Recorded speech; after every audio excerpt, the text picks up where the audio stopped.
That's not what we started to teach, which was that every baby is, I don't know, let's not even put it on the birth certificate. That's what they wanted. Were we teaching that? Yes, we When were we teaching that? Teaching it. It was a law here in California. See, To teach what? Don't put sex on the birth certificate. We'll see. Bill Maher explains why he's finally fed up with the left, and it surprised everyone. He says they've lost focus and need to get serious fast before their influence completely fades. To admit this country is not as mature as it thinks it is. We elected Obama, and clearly the country freaked out. We're still living in that freak out. We are not as progressed and evolved and intelligent as we think we are because we keep freaking out about this stuff. Well, you know? The left freak out too. The left freaked out about a lot of too.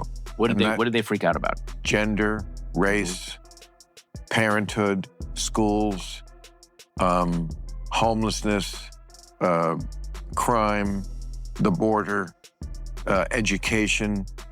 Like we stopped being a scientific people. Maher starts by explaining all the reasons he's finally walking away from the left, but he ends with a point that hits the hardest.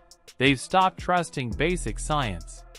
When people claim biology can be changed by words alone, it's clear logic has left the conversation, and he's calling it out. Like, it's not scientific. But the left certainly stayed scientific. No, they didn't. Why not? Because they think gender. Maher makes it very clear that the left's intense focus on gender issues played a major role in their election loss. He believes they pushed the topic far past what most people were comfortable with or even cared about. Instead of talking about everyday concerns like jobs, safety, and schools, they spent their energy trying to redefine basic biological terms and demanding full agreement. Maher says this constant pressure didn't just annoy moderates. It pushed them away completely, and the results showed it. That's not what we started to teach, which was that every baby is, I don't know, let's not even put it on the birth certificate. That's what they wanted. Were we teaching that? Yes, When were we teaching that? Teaching it. It was a law here in California. See, To teach what?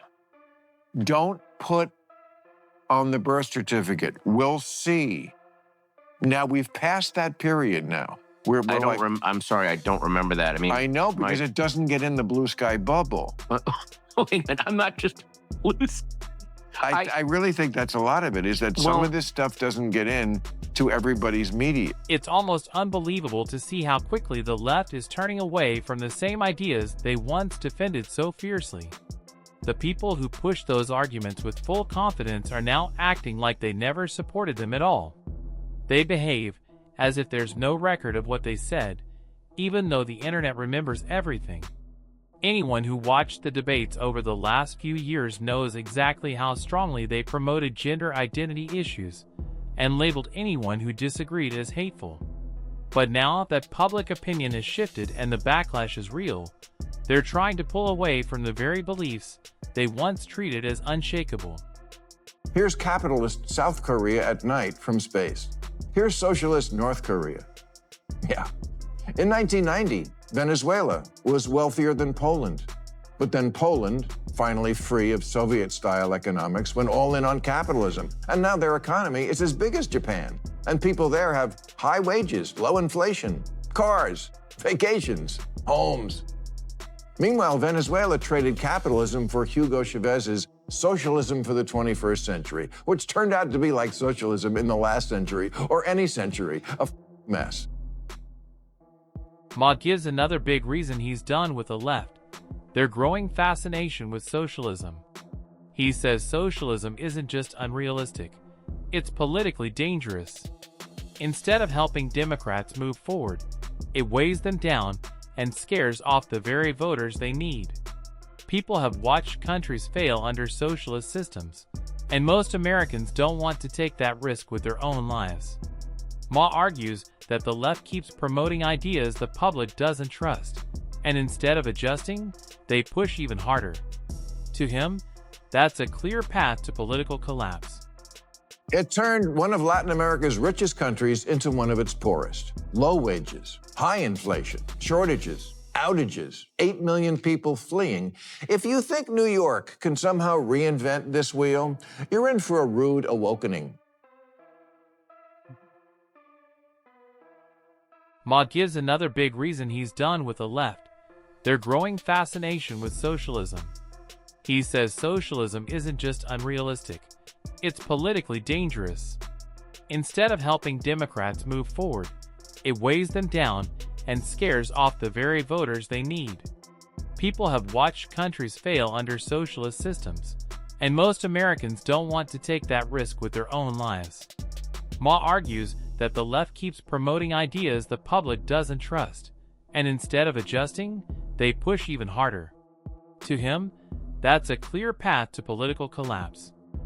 For 66 years, Playboy magazine was also a fact of American life. Sears sold your father a mattress, and Playboy was what he hid under it.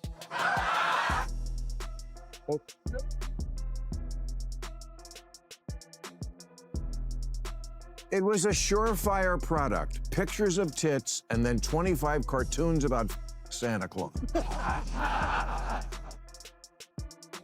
Plus real journalism. You could read an interview with Carter while enjoying photos of Bush.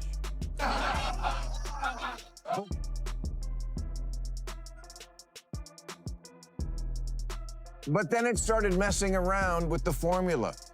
Like the Democratic Party, Playboy decided they didn't need straight men anymore. New York seems to believe it can take socialism, reshape it, and somehow make it successful this time. Leaders there talk as if they've created a smarter, upgraded version that won't crash like every attempt before it. But Ma isn't convinced at all. He says New York is stepping into the same trap that many countries have fallen into throughout history. No matter how nicely it's presented, socialism brings the same problems: weak economies, heavy government control, and less personal freedom. New York isn't creating a new path. It's repeating an old mistake. Maher argues that the Democratic Party is largely responsible for what he calls the woke virus. He believes the party drifted away from real-world issues that matter to ordinary people: employment, safety, rising costs, and basic stability. Instead of focusing on practical solutions, they threw themselves into cultural battles that most Americans never asked for. Just like the Democratic Party, every company that rushed to embrace woke trends ended up paying a heavy price. Ma explains that following these ideas wasn't just a cultural risk, it turned into a financial nightmare for many big brands.